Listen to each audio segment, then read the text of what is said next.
मैं भारत को भारतीयता की मान्यता के आधार पर फिर से खड़ा करना चाहता हूं, उस काम में लगा।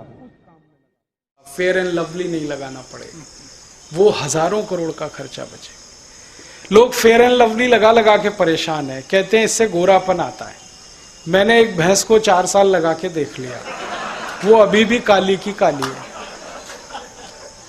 दुनिया में ऐसी कोई क्रीम नहीं है जो काले को गोरा बना दे। जो काला है, जो गोरा है वो गोरा है। और जो काला गोरा हो जाता फेयर एंड लवली से, तो अफ्रीका वाले तो सब गोरे होते। कोई क्रीम काले को गोरा नहीं बना सकते, ये तो मूर्ख बनाते हैं वो विज्ञापन में। और हम कितना खर्चा करते हैं? 25 ग्राम फेयर एंड लवली 40 रुपए की है, 50 ग्राम 80 की, 100 ग्राम 160 की, 1 किलो 1600 रुपए की।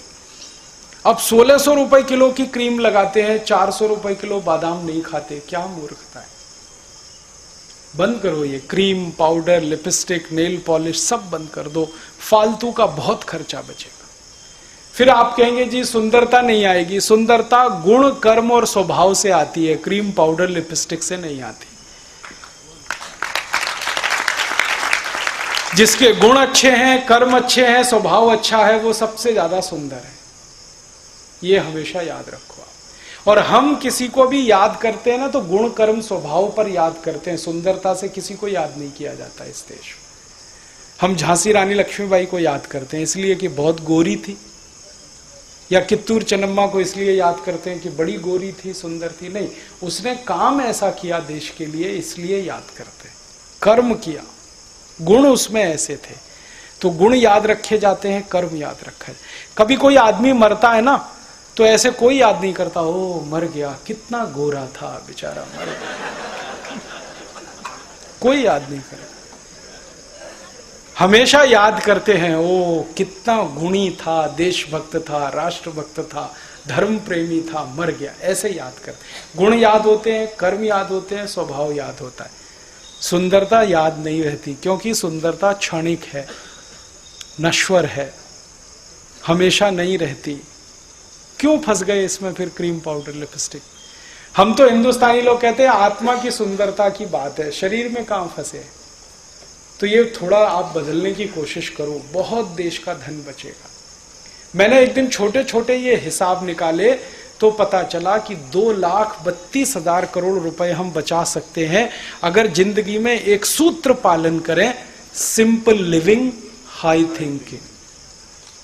जीवन सरल हो, विचार उच्च से उच्चतम, इतने से ही 2,32,000 करोड़ बचा सकते। तो आप बचाने की कोशिश करो।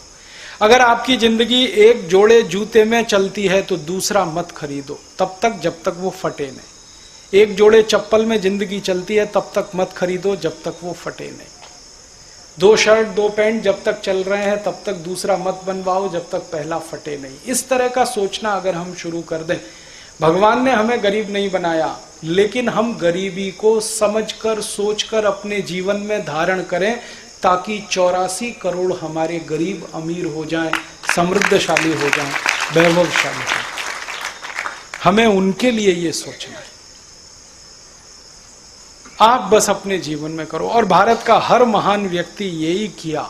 गांधी जी को देखो, बैरिस्टर पास, LLB, LLM सब किया, टाई लगाने वाले, सूट पहनने वाले, कोट पहनने वाले सब छोड़ दिया, लंगोटी धारण कर लिया। उसी दिन से देश ने उनको महात्मा कहना शुरू कर दिया। श्री राम ने घर छोड़ दिया, महल छोड़ दिया, सुख छोड़ दिया, सुविधाएं छोड़ दी, वन में चले गए, कष्ट झेलना शुरू किया, तभी उनको मर्यादा पुरुषोत्तम कहना हमने शुरू किया। महावीर ने जब अपना घर छोड़ा, परिवार छोड़ा, वैभव छोड़ा, संसार छोड़ा, तो हमने उसको तीर्थंकर कहना शुरू कर दिया, भगवान मान लिया। गौतम बुद्ध ने जब सब कुछ छोड़ा, महल, सुख, सुविधाएं, तब उनको महात्मा कहा गया। इस देश में जिसने जितना ज्यादा त्याग किया वो उतने ही ऊंचे सिंहासन पर बैठा। यही हमारी परंपरा है। भोग करना हमारी परंपरा नहीं है, त्याग करना। और त्याग करना तो देश के लिए, समाज के लिए, अपने भाई बांधवों के लिए।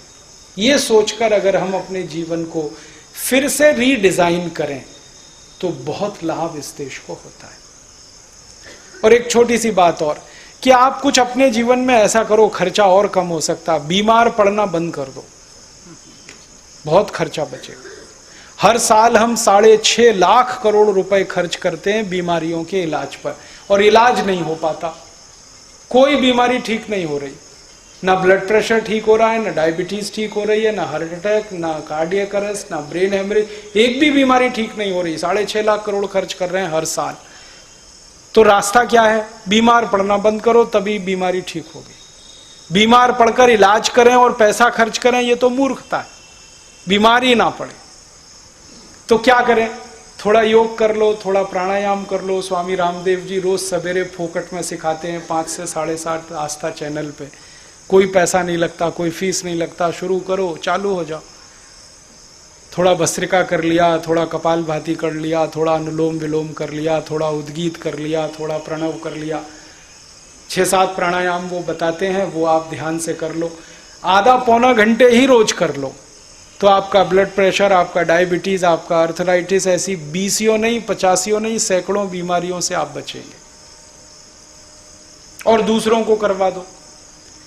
इसके लिए क्लास चलती है, योग कक्षाएं चलती हैं, यहाँ होशंगाबाद में भी होती होंगी, यहाँ भी योग शिक्षक हैं, उनके शरण में चले जाओ, उनको बुलाओ, वो सिखाएंगे, आप सीख लो उनके पास जाके। ये सब निःशुल्क है, इसमें कोई फीस नहीं लगती। ये सारे हमारे पदाधिकारी पहले योग शिक्षक हैं, बाद में पदाधिकारी हैं। ये सब कक्षाएं लेते हैं, सब सिखाते हैं प्राणायाम। हमारे यहाँ नियम ही है कि पदाधिकारी वही हो सकता है जो खुद सीखा हुआ हो और दूसरों को सिखाता हो। तो आप इनसे कभी भी सीख सकते हैं और खुद कर सकते हैं। महीने में कुछ स्पेशल क्लास भी ये लोग आपकी करा सकते हैं, 4 दिन 5 दिन महीने में। और सामान्य कक्षाएं तो रोज चल सकती हैं। तो योग प्राणायाम से आप स्वस्थ रहना सीख